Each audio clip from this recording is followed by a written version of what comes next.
Hello, everybody. Nobody Protests here again. And today I am reviewing Most Likely to Die. And for the record, today's my birthday. Yay, September 14th. So I decided to watch this movie just because Netflix has kind of been advertising it a little lately. Like, coming soon. Like, as soon as I get on Netflix on my computer, it's like coming soon, most likely to die. So it did. I mean, honestly, the front cover looks kind of interesting. It has a dude in a cap and gown, look like a deranged serial killer. Yeah.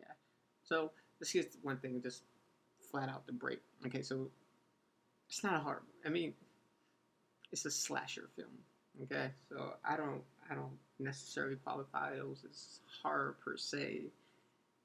More so, it kind of just fits with the theme of horror, but it's I don't consider it horror because it's slashers like Scream. Yeah, perfect example. It's like Scream, but not nearly as good. Not at all. So, okay, so the movie's about these high school kids, not kids. I'm sorry, these adults getting together for high school reunion, and best good friends. I don't know. I'm not gonna say best friends, but good friends get together, and convenient they start.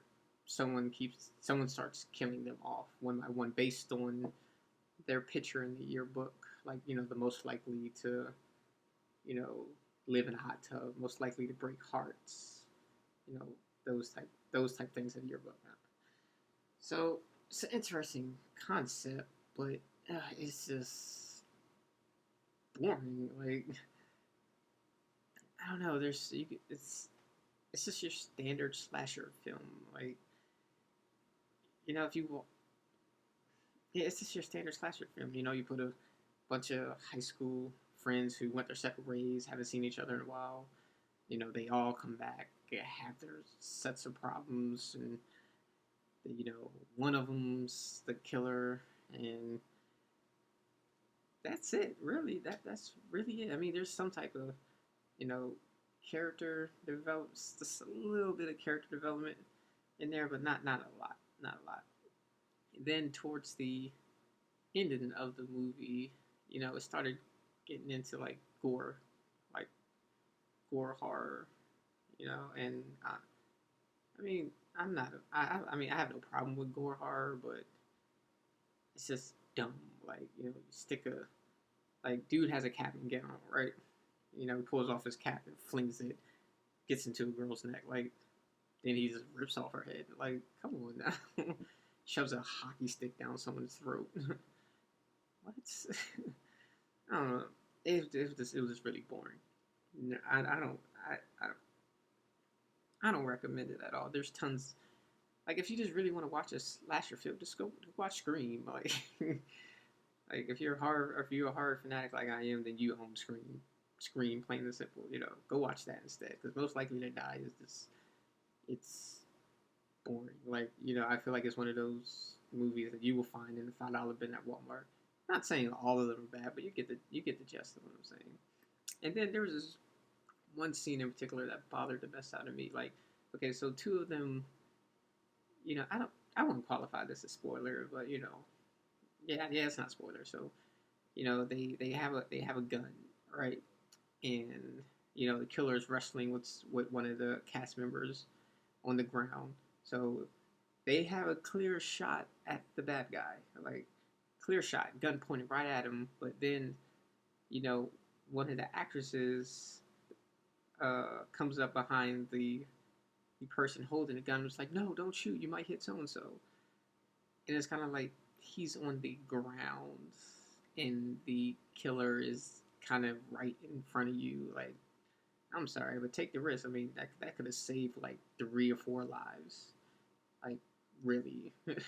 And that really irks me because I know, like, not, well, I don't know, but realistically, I don't think anybody would have hesitated at that point at all. Like, none at all. Then, when they finally, the big reveal is, I'm not going to tell you, obviously, for spoiler reasons, but when they reveal who the killer is, it's kind of like, I don't know, I guessed it right. Like, I guess the moment I saw the character in the beginning of the movie, immediately it was like, oh, it's most likely him. And you watch a movie like if you see these like who done it type movies, you kind of, especially ones involving like like high school graduate reunions and stuff, you kind of know who the killer would be. It's not the yeah, it's kind of obvious to me at least because I mean, yeah. And then when he gives his motives for doing it, it's kind of like, okay, so yeah, never mind. I don't want to. That might spoil something, but his reasons for doing it are, to me, dumb and very hypocritical. To be perfectly honest, like it just, I feel like the writer who made this kind of just he just kind of blew the. Well, the whole movie is bad, but he just kind of blew the ending. Like I feel like he could have possibly, he or she, I don't know who the writer is, so he or she, whoever wrote it, could have done better with the reveal and why. I mean, the cap and gown concept is cool. It's original, I guess, but everything else is not. Nothing is original about this.